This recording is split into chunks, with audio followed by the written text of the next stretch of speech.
Mga kaibigan, mga kapatid, purihin natin si Jesus, Maria at Jose. Narito na naman ang inyong lingkod, Father Bob, isang paring Carmelita.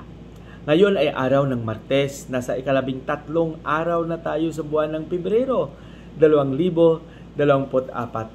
Napakabuti ng Panginoon. Tayo mismo ay makapagpatutuo nito sa ating araw-araw na pakikisalamuha. Posible kahapon, ngayon, o nung isang araw pa, marami na tayong mga biyayang natanggap. Maraming salamat sa Panginoon. Purihin natin siya.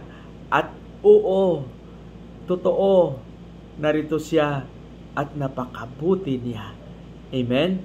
Mga kapatid, sana wag tayong magsawa, wag tayong mawalan ng pag-asa, maging masigasig tayo palagi na lumapit at magtiwala sa Panginoon. Maraming salamat sa inyong patuloy na pakikinig, pakikiisa, lalong-lalo na sa inyong patuloy na pag-share ng vlog na ito sa inyong mga kaibigan, mga kakilala. Maraming salamat.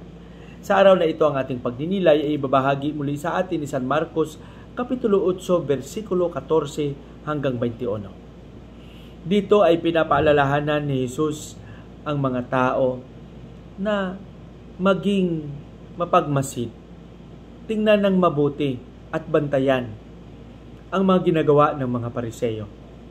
Dahil alam ni Jesus na itong mga Pariseyong ito ay napakagaling lamang magsalita.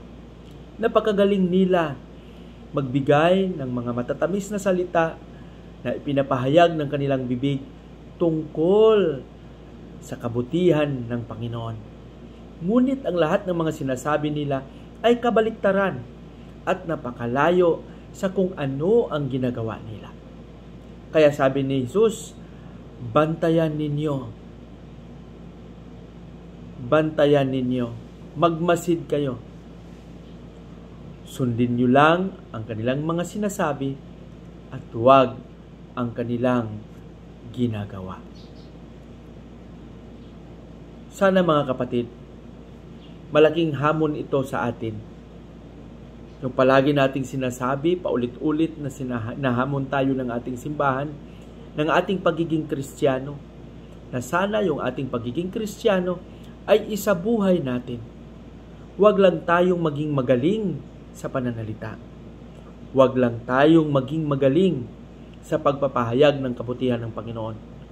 Kundi, kitang-kita ito, ang katapatan ng ating pananampalataya at pananalig sa ating mismong buhay. Pagsikapan natin ito, na tayo mismo ay maging modelo, maging saksi sa kung ano ang ipinapahayag natin. Pagpalain nawa tayo ng Panginoon.